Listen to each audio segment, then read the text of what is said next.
Assalamualaikum, hai, ketemu lagi di Dian Novitasari Channel di Inspirasi Budi.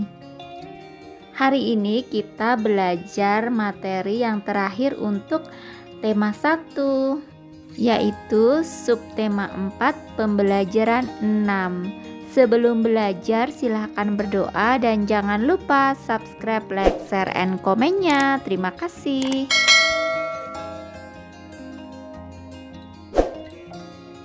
Konten ini saya buat untuk membantu orang tua dalam membimbing putra-putrinya belajar di rumah. Jawaban bersifat terbuka agar dimungkinkan bagi siswa dan orang tua dapat mengeksplorasi jawaban yang lebih baik.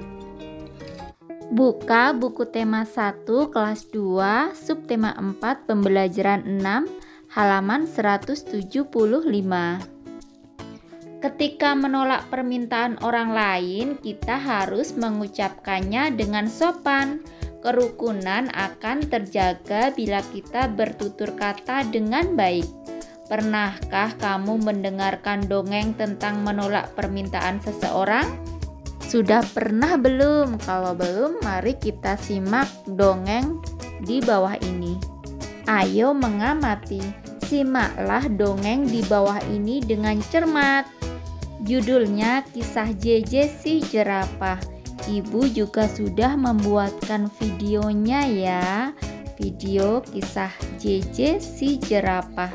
Nanti ibu akan cantumkan linknya di deskripsi. Nanti bisa kalian buka ya. Di padang rumput yang luas hiduplah sekelompok jerapah. Ada jerapah bernama JJ dan Jojo.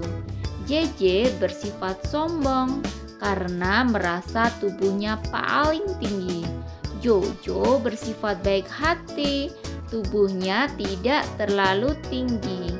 Pada suatu hari, kakek jerapah meminta tolong pada JJ dan Jojo. Kakek jerapah minta tolong diambilkan daun segar. Namun JJ menolak. Tidak mau kek, saya sedang repot. Jojo dengan sekuat tenaga mengambil daun segar untuk kakek jerapah. Suatu hari JJ mendapat kesulitan.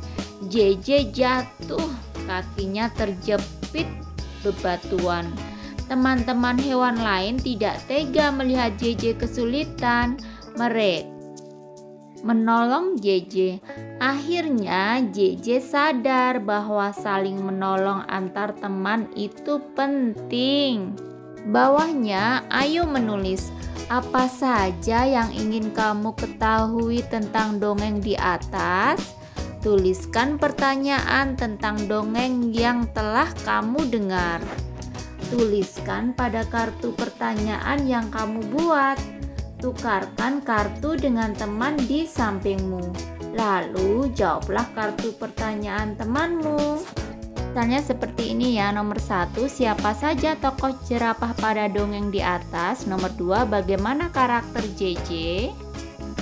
Nomor 3, bagaimana karakter Jojo? Nomor 4, apa yang diinginkan kakek jerapah? Nomor 5, pelajaran apa yang bisa diambil dari dongeng tersebut? Nah, ini adalah pertanyaannya. Sekarang kita buat jawabannya. Jawaban nomor 1, JJ, Jojo, dan kakek jerapah. Nomor 2, JJ adalah jerapah yang sombong karena memiliki postur tubuh yang tinggi. Yang nomor 3, Jojo adalah jerapah yang baik hati namun tubuhnya tidak terlalu tinggi. Yang nomor 4, kakek jerapah meminta tolong pada JJ dan Jojo untuk diambilkan daun segar. Yang nomor 5, bagi sesama makhluk hidup harus saling membantu dan tolong menolong. Nah, itu adalah kartu pertanyaan dan jawabannya. Kalian juga bisa mencari atau membuat kartu pertanyaan dan jawaban sendiri ya. Lanjut halaman 177. Tuliskan kalimat penolakan yang terdapat pada dongeng. Kalimat penolakannya yaitu tidak mau kek, saya sedang repot. Kalimat penolakan tersebut yang disampaikan oleh JJ. Dalam dongeng terdapat sikap gotong royong. Selain itu, terdapat sikap adil dalam menolong orang lain. Sikap tersebut sesuai dengan pengamalan sila keempat dan kelima Pancasila. Hubungkan gambar pengamalan sila Pancasila dengan sila Pancasila yang sesuai. Perhatikan dulu gambar berikut ini ya. Gambar yang ada di atas sebelah kiri itu warga sedang mengadakan pemungutan suara. Gambar atas sebelah kanan ada warga yang sedang memberikan bantuan kepada korban bencana. Selanjutnya gambar yang di tengah sebelah kiri itu ada anak yang sedang membantu seorang nenek untuk menyeberang jalan. Gambar tengah sebelah kanan sedang mengadakan rapat atau musyawarah. Gambar tengah bawah itu ibu-ibu sedang mengadakan kegiatan posyandu, itu sedang menimbang bayi. Dari kelima gambar kegiatan tersebut kita hubungkan yang sesuai dengan pengamalan sila keempat yang disimbolkan dengan kepala banteng, atau sila yang kelima yang disimbolkan dengan padi dan kapas. Jadi gambar yang sesuai dengan pengamalan sila keempat yaitu gambar warga yang sedang mengadakan pemungutan suara atau pemilihan dan warga yang sedang musyawarah atau rapat. Jadi tinggal kita tarik garis seperti ini ya. Selanjutnya untuk gambar yang sesuai dengan sila kelima Pancasila yaitu memberikan bantuan kepada korban bencana, terus menyeberangkan nenek, dan kegiatan posyandu. Lanjut halaman 178. Tuliskan contoh lain yang sesuai sila keempat atau kelima di masyarakat. Tinggal tuliskan di tabel berikut ini ya, sila keempat apa dan sila kelimanya apa. Contoh sila keempatnya, yang pertama musyawarah antar warga untuk memutuskan sebuah kesepakatan. Yang kedua, rapat rutin lingkungan RT atau RW. Yang ketiga, mengajukan pendapat atau usulan di muka umum. Yang nomor 4, tidak memaksakan kehendak pribadi. Contoh sila yang kelima, berlaku adil kepada semua orang. Yang kedua, menghormati dan menghargai hak-hak orang lain. Yang ketiga, menghargai dan tidak mencela hasil karya orang lain. Yang keempat, menjaga keseimbangan hak dan kewajiban sebagai warga masyarakat. Ceritakan tentang pengalaman menerapkan nilai-nilai Pancasila, sila keempat atau kelima di masyarakat. Sampaikan pengalamanmu di depan kelas dengan percaya diri. Bawahnya, ayo berlatih. Buatlah soal cerita dengan penyelesaian di bawah ini. Setelah itu, selesaikan soal cerita buatanmu. Nah, kalian bisa membuat soal cerita tentang penjumlahan dan pengurangan campuran ini dengan bahasa kalian sendiri ya.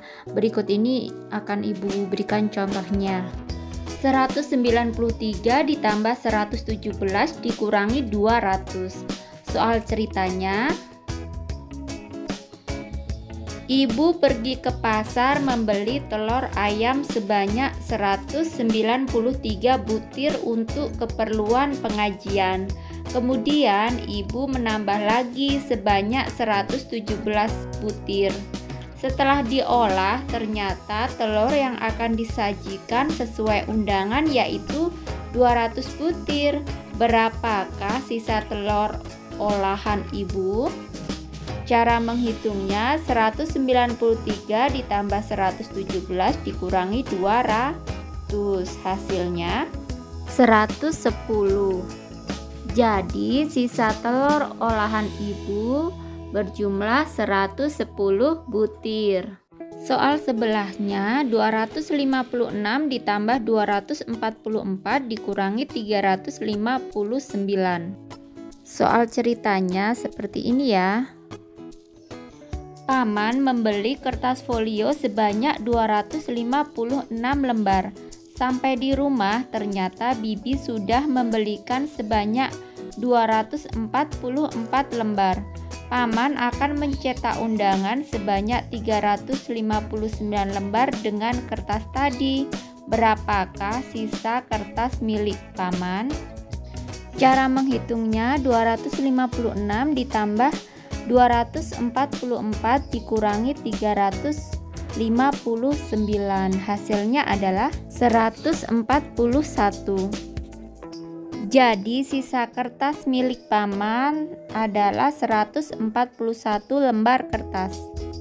Lanjut halaman 179. 367 dikurangi 113 ditambah 250. Soal ceritanya bisa seperti ini ya. Koperasi sekolah memiliki stok 367 pensil. Kemudian dibagikan kepada siswa sebanyak 113. Siang harinya petugas koperasi membeli pensil sebanyak 250 untuk stok. Berapakah pensil yang ada di koperasi sekolah sekarang? Cara menghitungnya 367 dikurangi 113 ditambah 250. Hasilnya 504. Jadi pensil yang ada di koperasi sekolah sekarang sebanyak 504 pensil. Yang sebelahnya 298 dikurangi 147 ditambah 199. Contoh soal ceritanya seperti ini ya. Toko alat tulis memiliki 298 kapur tulis. Kapur tersebut laku sebanyak 147 buah. Kemudian pemilik toko menambah stok sebanyak 199 buah kapur. Berapa kapur tulis yang ada di toko sekarang? Cara mengerjakannya 298 dikurangi 147 ditambah 199 sama dengan 350. Jadi kapur tulis yang ada di toko sekarang adalah 350 kapur.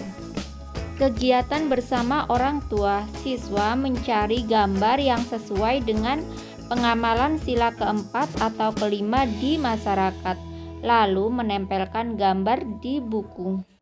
Nah, alhamdulillah untuk materi tema 1 kelas 2 sudah selesai ya. Nanti bisa kita lanjutkan lagi untuk video pembelajaran tema 2 kelas 2. Sekian video pembelajaran kali ini, semoga bermanfaat. Wassalamualaikum warahmatullahi wabarakatuh.